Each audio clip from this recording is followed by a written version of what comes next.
Ndabahaye mwaramutse mwese canke mwiriwe bivanye naho burunga herereye banywanyi mudateba kubana natwe ngaha kuri mbonesha kuri mwe rugende bakiriza amakuru atosoye abarabana n'umutekano politike ububanyi n'amakungu ndetse n'ubuzima bwa munsi bw'abanyagihugu.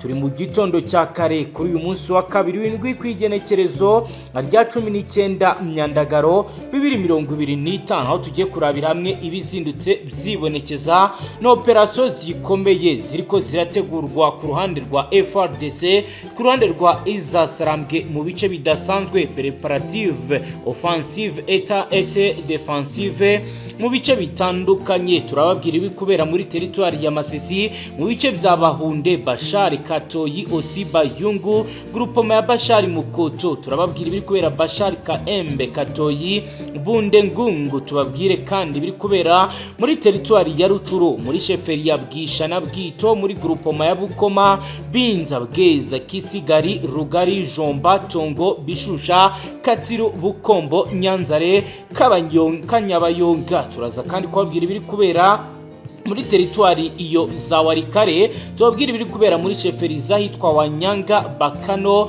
Baswaga, Utunda, groupement ya Itobero yitwa Kibua, Ruberiki, Hombo, Pinga, Wahagana ya Ihana ndetse n'ahitwa Katsiru. Tubabwire uko bizindutse byifashe. Turaza kandi kubabwira ibijyanye n'ibiri kubera muri territoire ya Nyiragongo, muri groupement ya Kibumba, Buhumba na Munigi. Turaza kandi kwinjira Goma. Tubabwira ibiri kubera muri commune ya Goma n'ibiri kubera muri commune ya Karasimbi. Turaza kujya muri Sud Kivu.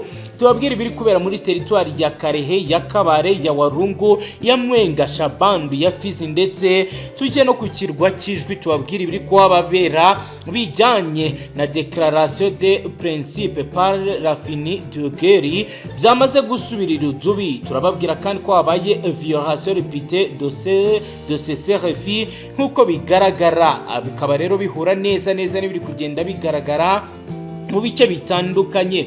Turababwira niveau dispositif militaire, turebere hamwe kandi bijyanye na répondre rencontre des axes stratégiques. Turaza kandi kubabwira bijyanye na unité de rété ndetse na bataillon mécanisme et artillerie mobile mu bice bitandukanye. Turaza kandi no kurebera hamwe bijyanye n'ibiri kugenda bigaragara by'abaturage babaruwe barenga miliyoni 2 bamaze kuva mu byabo bahunga ibiri kugenda biba. Turaza kandi no kubabwira ibiri kugenda biba bijyanye n'ubutumwa bukomeye General Major Sylvain Ekenge yatangaje aho yagaragaje phase de préparation offensive et défensive bijyanye na partager les zones stratégiques, répondre rencontre des axes logistiques. Turaza kandi kubabwira ibijyanye na organisation opérationnelle, turebera hamwe secteur opérationnel uko bihagaze. Turebe kandi bijyanye n'ibiri kubera mu bice bya Nyiragongo ndetse na Rucuru bishobora kuza guteza ibyago bikomeye. Turaza kandi kurebera hamwe ibijyanye na effect et moyen force disponible. Turababwira ibijyanye na infantry regale zazanwe ndetse na unité blindée ndetse na artillerie lourde ndetse na force spéciale. Turababwira kandi ibijyanye na aviation regale aho bitangazwe FARDC igiye kuzamura helicopter de combat Mi-24 Hinde ndetse na helicopter de reconnaissance Mi-70 nkuko rero bigaragara. Turababwira rero byinshi bijyanye n'ibiri kugenda bitegurwa ndetse na vedette rapide zamaze kurungikwa mu kiyaga cya Tanganyika. Turaza kandi kujya muri territoire zitandukanye turebera hamwe ibijyanye na zone tampon stratégique ndetse n'ibiri kugenda byibonekeza bijyanye n'imyiteguro ikomeye bihura neza na unité de réserve yamaze koherezwa Pinga ndetse na Tebero, zose kabigaragaza imyiteguro ikomeye y'imirwano. Turaza kandi no kujya Igoma tubabwire unité blindée et motorisée ziri kugenda zitegurwa ku ruhande rw'Izasarambwe kuva mu nkengero za aéroport de Goma. Hari imyiteguro ikomeye. Turaza kandi kunyura kuri centre de commandement opérationnel z'Izasarambwe turebe uko bihagaze. Turaza kandi kubabwira ibijyanye n'ibiri kugenda bigaragara attachement spécial ku ruhande rw'Izasarambwe. Turaza kandi kubabwira ibijyanye na centre logistique z'Izasarambwe. Turaza kandi kunyarukira ku bijyanye na evacuation sanitaire bigaragara ko biri gukorwa n'uruhande rw'izasarambwe. Turaza kandi kureba ibijyanye na volonté politique forte, turebere hamwe kandi ibijyanye na compagnie de sensibilisation mu bice bitandukanye. Banywanyi ni page ikomeye yanditseho amakuru akomeye, nanjye ubwanjye natunguwe no kumenya ibiri kugenda bitegurwa. Nimuze twicarane tuyarebere hamwe, turebe ibiri kugenda bitegurwa bya gisirikare. Aya ni ya makuru abagezweho kandi utasanga handi. Icyo usabwa nta kindi nitufyonda sabone maze wiyongere mu atazongera gucikwa n'amakuru ndetse n'ibiganiro bikomeye byibanda cyane ku mutekano, politiki, ububanyi n'amakungu ndetse n'ubuzima bwa munsi bw'abanyagihugu. Reka ntangire nkubwira ko kuri uyu wa kabiri ku itariki ya 19 Myandagaro 2025 intambara mu buseruko bwa leta y'intwaro rusange ya Congo igeze ku rwego rukomeye, aho FARDC, Force Armée de République Démocratique du Congo, AFC, Armée Révolutionnaire du Congo, Mouvement du 23 mars bari mu myiteguro ikomeye y'imirwano ibizwi nka préparative offensive et défensive. Iyi ni imyiteguro ikaba iri kubera mu duce dutandukanye turimo imirwano ikomeye, bikaba rero kandi biri kugenda bisatira neza ibice birimo ubukungu bukomeye. Biravuga ko rero operation zikomeye ziri gutegura kwibasira territoire ya Masisi, territoire ya Rucuru, territoire ya Warikare, territoire ya Nyiragongo, ndetse hari n'ibitero by'indege bivuga ko FARDC iri gutegura bizibasira igisagara cya Goma. Nk'uko rero amakuru atugaragara abigaragaza, kuva mu ntangiriro AFC yatangiye gukora ibikorwa byo kurwanya FARDC, bivugwa ko rero yagiye igaragaza nk'ibidasanzwe ndetse igenda izana imbaraga zidasanzwe. Murabizi ku igenekerezo rya 19 Mukakaro 2025 mu murwa mukuru wa Qatar, aha hazwi nk'Doha, impande zombi no kuvuga Kinshasa ndetse n'izasarambwe basinye amasezerano bise Déclaration de principe pour la fin et de guerre. Ariko nyuma gato habayo violation répétée de ce CRFI, aho uburi ruhande rushinjo rundi kwica le principe du CRFI permanent.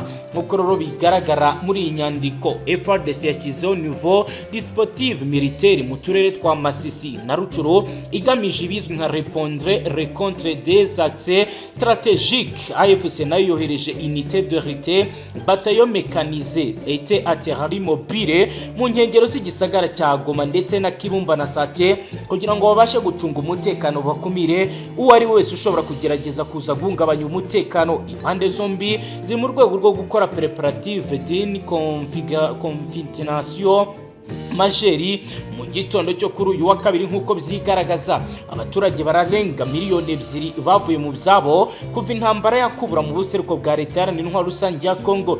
Ibikorwa bya gisirikare biri gukorwa mu bice bitandukanye byagiye bibangamira abaturage, nk'uko benshi mu batanga buhamya badafite aho babogamiye bagiye babigaragaza, bakavuga ko ubwoba ndetse n'ibiro myiza y'abaturage byagiye bihungabana ku giti gira intangere, nk'uko bisigurwa nabo muri société civile. Ni mu gihe kandi byigaragaza bikanagenda biboneka ko kuri uyu wa kabiri ku igenekerezo rya 19 Myandagaro, Force Armée de République Démocratique du Congo bashyizeho ikizwi nka dispositif militaire éregré mu burasirazuba bw'iki gihugu, cyane cyane mu duce twa Masisi, Rucuru, Warikare, Nyiragongo na Goma. Bikaba rero ari théâtre principe des opérations. Mu itangazo ryasohowe na Major General Sylvain Ekenge Pomisa, umuvugizi mukuru wa FARDC, yabigaragaje ku itariki ya 12 Myandagaro 2025, avuze ko igisirikare cya Congo kiri muri phase de préparation offensive et défensive gifite intego ebyiri: partager les zones stratégiques, gukumira ibijyanye no kwizasarambwe zakomeza kugera mu bice bitandukanye, reprendre les contre des accès logistiques, kugenzura imihanda n'utundi duce dufite akamaro mu bijyanye n'ubukungu ndetse n'itumanaho. Biragaragara ko kandi hatangiye organisation opérationnelle. Amakuru dufite agaragaza ko FARDC iri gukoresha uburyo bushingiye kuri secteur opérationnel, zone opérationnelle spéciale muri bimwe mu bice bitandukanye biyobowe n'abafite ibidasanzwe. Biravuga ko secteur opérationnel Nord Kivu SCON 1 ifite icyicari kigomba kuba cyagira ibibazo bikomeye, aho bafite ibyicaro bikomeye ahitwa Ipeni. General Majoro Evariste yatanze itegeko rikomeye ry'uko bagomba gukurikira ibikorwa byose bigamije kwigarura bimwe mu bice bitandukanye bya Nyiragongo ndetse na Rucuro hakoresheje amayera ahambaye.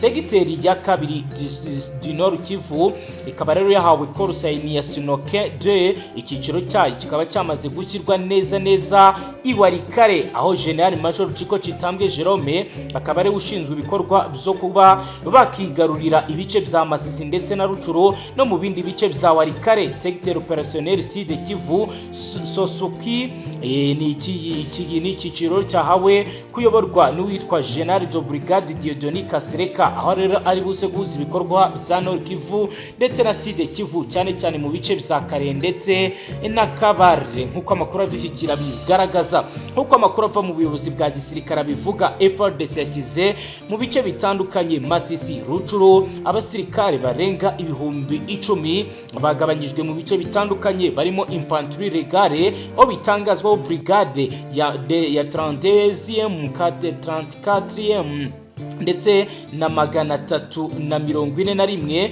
bazanwe muri ibi bice. Hari kandi unité blindée escadron de champ T55 na véhicule blindé BRDM2 ndetse na artillerie lourde pièce de 122 mm ndetse na 30 mortier dont 120 mm ndetse na système grade BM21 ndetse na force spéciale unité y'abakomanda zifite imyitozo idasanzwe bamaze kuzanwa. Abazanwe nabo bita force de réalité bamaze gukwirakwizwa muri ibi bice. Hari kandi biri gutegurwa bijyanye na aviation regale, biravuga ko FARDC iri gutegura kuza gukoresha helicopter de combat Mi-24 Hinde hamwe na helicopter de reconnaissance Mi-17.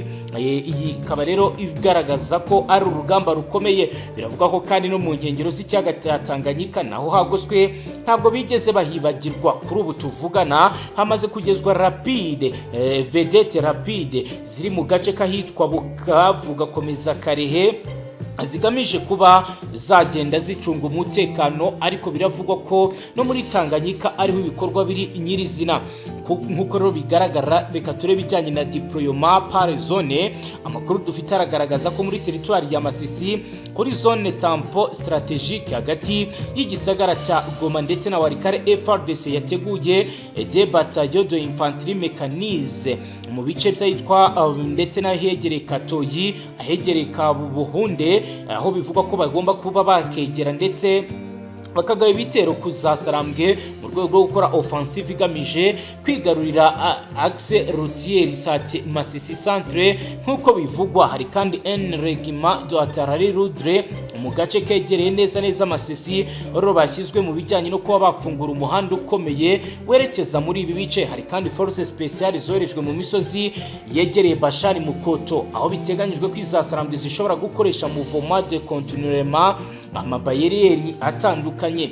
Muri territoire ya Rucuro biravuga FARDC yashyizeho brigade blindée mu gace kegereye Kanyabayonga, hari umuhanda mugari uhuza Rucuro ndetse na Rubero. Mu gace ka Tongo ndetse na Nyanzare biravuga ko FARDC iri kwategura opération de reconnaissance, bikaba bivugwa ko hashobora no kwifashishwamo indege zitagira abapilote kugira ngo zishake amakuru ku bijyanye n'uko izasarambwe zitegura. FARDC ikaba iri kurinda cyane axe stratégique ya Rucuro Ben kuko ari inzira y'ubukungu bukomeye mu ntara Kivu y'Amajyaruguru, ndetse no mu gihe igisagara cya Ibeni cyafatwa byabishyize iherezo rikomeye ku butegetsi bwa FARDC mu ntara Kivu y'Amajyaruguru, kuko ahangaha niho umuyobozi w'intara ya Kivu y'Amajyaruguru yajyanye ibiro. FARDC kandi yashyizeho unité de réserve mu bice bya Pingana yitwa Tebero, aho compagnie de reconnaissance ziri mu misozi yahitwa Wanyanga zifite inshingano zo kurinda izasarambwe ko zakambuka zikinjira mu kindi gice cya Warikare. Uruhare runini rwa Warikare ni uruhare kandi rugaragara ko rurimo abanyamahanga bafite business bakora. Aha rero bakaba bahita mine stratégique, ahari Korota, Kasegereti ndetse n'ibindi bitandukanye. Territoire ya Nyiragongo FARDC iravuga ko igiye kwakora ibidasanzwe ikaneka neza ibera mu bice bya Kibumba, Buhumba ndetse na Muningi, aho ubivuga ko bagomba gukora uruhare ruzwi nka protéger la ferry nord Goma nk'uko bigaragara.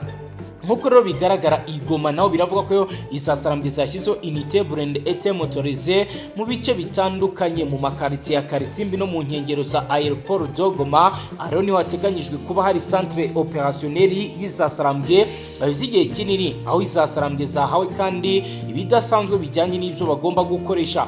Ibi rero ni ibikurikira amakuru akomeye nayo ari guturuka mu ntara Kivu y'Amajyepfo agaragaza uko ibintu bihagaze. Amakuru twakiriye aravuga ko FARDC yashyizeho détachement spécial mu bice byegereye Kabaruga na Karehe kugira ngo bahuze ibikorwa byo kurinda Uvira ku ntera ndende, kandi banategura uburyo bwo kwisubiza igisagara cya Bukavu gerereye mu ntara Kivu y'Amajyepfo mu gace ka Fizi na Uvira.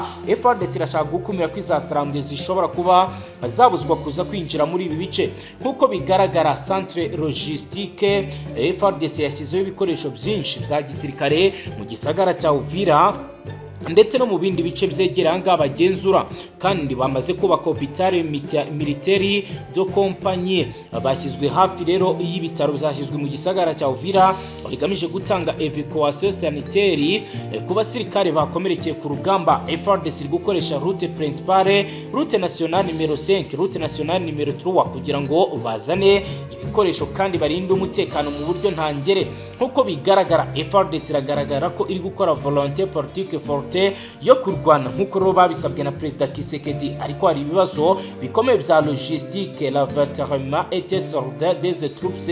Hari kandi distaration zimwe zatangiye kugaragara mu ngabo zimwe na zimwe, ariko ubuyobozi bwa FARDC bukomeje gukora campagne de sensibilisation mu bice bitandukanye. FARDC mu myiteguro ikomeye yo gukora contre-offensive kuri FARDC kuri kuzasarambwe, aho bategura dispositif yayo igizwe na infanterie légale, unité blindée artillerie, aviation légale et force spéciale mu bice bitandukanye. Nkuko ro bigaragara uru ni urugamba rukomeye rukomeje kugenda rugaragaza ibintu bidasanzwe. Biro ni ibiri kuba kandi byose biri kugenda biteza ibyago bikomeye mu gihe benshi bari biteze inkuru nziza. Murabyibuka umwaka wa 2025 wari w'amasezerano abiri akomeye ariyo Washington Agreement ndetse na Doha Declaration of Principles yasabye uburi ruhande ko rwakemera ibyo rwasabwe. Yabaye urufunguzo rwinshi bari biteze ko rugomba kuba urufunguzo rw'amahoro hagati ya leta ya Repubulika Iharanira Demokarasi ya Kongo n'uruhande rw'izasarambwe. Ayo masezerano yagerageje gushyira imbere ibibazo byari bigamije ndetse bimaze imyaka myinshi bidakemuka, birimo kugarura impunzi, aha guharanira ubwigenge bw'amoko yiganje mu Banyamurenge n'Abatutsi bo muri Burasirazuba bwa Kongo. Ariko se ese koko aya masezerano yaragenewe kurangiza intambara cyangwa yari uburyo bwo guhindura imiterere y'ubutegetsi muri Kongo? Abasasanguzi benshi bavuga ko Washington Agreement yibanze cyane ku mikorere ya gisirikare no gucunga imipaka, mu gihe Doha Declaration yashyize imbere inzira za politiki isaba kwashyirwaho uburyo buhuza imitwe ya politike, inyeshyamba ndetse n'imiryango itegamiye kuri leta kugira ngo amahoro arambye aboneke.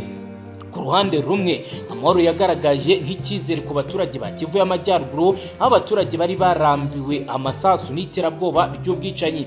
Abaturage benshi bavuze ko babonye icyizere gishya mu biganiro byo muri Qatar. Umwe mu baturage bo muri Rucuru yagize ati, twabonye amahoro mu magambo ariko ntiturayabona mu bikorwa. Niba izasarambwe ari ingabo za leta, niba hari ibyo bemeranyije, kuki amasasu akomeza kuvuga buri munsi, kuki imirwano ikomeza kuba? Ibiro bikaba bigaragaza icyo hagati y'amasezerano n'ibikorwa ku butaka. Hari ababona aya masezerano ko ari intambwe ya mbere, ariko adafite imbaraga zihagije mu gukuraho imitwe y'iterabwoba iri gukorera mu bice bitandukanye, harimo ADF, Mai Mai ndetse n'indi mitwe itandukanye. Mu biganiro by'Doha ibibazo by'impunzi byashyizwe imbere. Abantu barenga 500 bari bamaze imyaka myinshi mu nkambi zo mu Rwanda, Uganda na Kenya bategereje kugaruka mu gihugu cyabo. Izasarambwe zagaragaje ko abaturage bo mu bwoko bw'Abatutsi b'Abanyekongo bakomeje kwitwa abanyamahanga muri Kongo, nyamara bafite uburenganzira bwo kubaho nk'Abanyekongo. Leta ya Kongo yahoraga ibishidikanyaho, ikavuga ko ari impunzi zishobora kuba zaravukiye ahandi, bityo zikaba zitarakwiye kuba zagaruka nk'Abanyekongo. Ibi byatumye ikibazo cy'impunzi kiba kimwe mu bizakomeza kuba intandaro y'intambara igihe cyose bikomeje kugenda byirengagizwa. Icyari ingenzi cyane mu masezerano nuko ubuyobozi bukuru bw'izasarambwe bushyirwaho n'inzego z'ubutegetsi za leta, abandi bakemererwa bagasubirirwa mu gisirikare. Nk'uko rero bigaragara kuri ubu bintu byahindutse. Umusirikare umwe wavuye mu zasarambwe wagarutse kuri iki kibazo yagize ati kuba twakinjira muri FARDC ntabwo bivuze ko dufite amahoro, tugomba gusangira amasasu, tugomba gusangira imishara itihariye kandi tugomba kurwana n'abanzi bacu ba kera. Ese koko ibi bizatanga amahoro? Nawe yaribajije nubwo yarabajijwe. Ibihugu by'ibituranyi Uganda n'u Rwanda ndetse na Tanzania byahawe umwanya mu biganiro, ariko byari bifite inyungu zitandukanye. Aho rero benshi bagiye bavuga ko ibibazo bidashobora gukemuka mu buryo budafite aho bubogamiye, ariko abangaba bivugaga nabo nabashinjwa kuba bafite aho babogamiye, cyangwa se abo benshi bita baheza nguni banywanye nuko paji ikomeye yajya amakuru akomeye arebana n'umutekano, politiki, ubanye n'amakungu nyifungiye. Niba ari ubwa mbere dukurikiye cy'ushonda sabone mwongere mu batazongera gucikwa n'amakuru ndetse n'ibiganiro tubategurira ngaha. Astra Vista.